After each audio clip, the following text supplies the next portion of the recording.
மனைவியுடன் ஏற்பட்ட சண்டை, அதிக மன உளைச்சல், நள்ளிரவு மதுபோதையில் ஏற்பட்ட திடீர் நெஞ்சுவலி, நடிகர் நெப்போலியனுக்கு ஏற்பட்டிருக்க மிகப்பெரும் பரிதாபம் தமிழ் சினிமாவையே நிலைகுலைய வச்சிருக்கு. தமிழக மக்கள் எல்லாரும் உச்சக்கட்ட கண்ணீர்ல மூழ்கியிருக்காங்க. தமிழ் சினிமால ஒரு காலகட்டத்துல ஒரு முக்கியமான முன்னணி நடிகராக இருந்தவர் நெப்போலியன். நெப்போலியன் சினிமாவில் நிறையவே சாதிச்சிருக்காரு.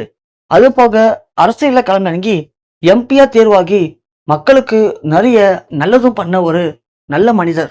இப்படி சினிமாவும் சரி அரசியலும் சரி ஜெயிச்ச நெப்போலியன் அவருடைய அடுத்த கட்டத்துக்கு போகும்போது அவருக்கு திருமணமாகி 2 ஆண் குழந்தைகள். அதுல அவருடைய மூத்த மகன் தனுஷ்க்கு ஏற்பட்ட விசித்திரமான நோய். இந்த நோயினால அவரை காப்பாற்ற முடியாது அப்படின்னு மருத்துவர்கள் கைவிரிச்சிட்டாங்க. என்ன படம் தெரியாம நெப்போலியன் ரொம்பவே துடிச்சு போயிட்டாரு.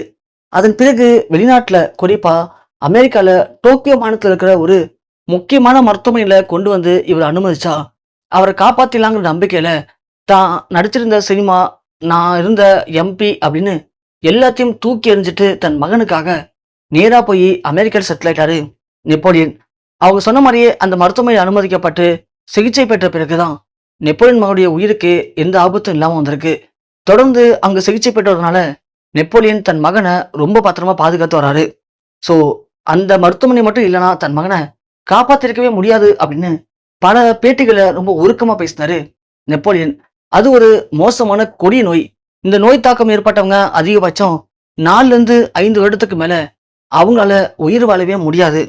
ஆனா நெப்போலியன் தன் மகனுக்காக ரொம்ப நிறைய செலவு பண்ணி பல வருடங்களா தன் மகனை ரொம்ப பாதுகாப்பா பார்த்து வர்றாரு.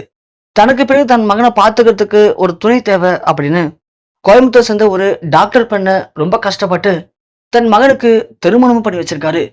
உண்மையிலேயே ஒரு அப்பாவா தன் மகனை இந்த அளவுக்கு யாராலையும் பார்த்துக்க முடியாது அப்படிங்கிறத நெப்போலியன் நிரூபிச்சு காட்டியிருக்காரு. இப்படி தன் மகனுக்காகவே தன் வாழ்நாள்ல நிறைய விஷயங்களை இழந்து நிறைய கஷ்டப்பட்டு தன் மகனுக்காக வாழ்ந்துட்டு இருக்க நெப்போலியன் வீட்டுல இப்போ மிகப்பெரிய ஒரு பிரச்சனை வெடிச்சிருக்கு. நெப்போலியன் பார்த்து வச்ச அந்த மருமகளுக்கும் அவருடைய மனைவிக்கும் இடையில நிறைய கருத்து வேறுபாடு, இவங்களுக்குள்ள நிறைய சண்டை வர இந்த விஷயம் நெப்போலியனுக்கு தெரிய வர தனது மனைவியை கண்டிச்சிருக்காரு. ஏன்னா அந்த பெண் மட்டும் இல்லைன்னா தன் மகனை பார்த்துக்க வேற ஆள் கிடையாது. அந்த பெண்ணை நாம ரொம்ப கஷ்டப்பட்டு தான் மகனுக்கு திருமணம் பண்ணி வச்சிருக்கோம் அப்படின்னு தனது மனைவியை பயங்கரமா திட்டிருக்காரு நெப்போலியன். ஸோ நெப்போலியன் மனைவி திரும்ப பதிலுக்கு நெப்போலியனை கண்டபடி திட்டிருக்காங்க, அசிங்கமாவும் பேசியிருக்காங்க. ஸோ நேற்று வந்து ஒரு பொண்ணுக்காக கட்டின பொண்டாட்டியவே நீங்க இப்படி திட்டுவீங்களா அப்படின்ற மாதிரி அவங்க சூழ்நிலை புரிஞ்சுக்காம நெப்போலியன் கிட்ட பயங்கரமா சண்டை போட்டிருக்காங்க.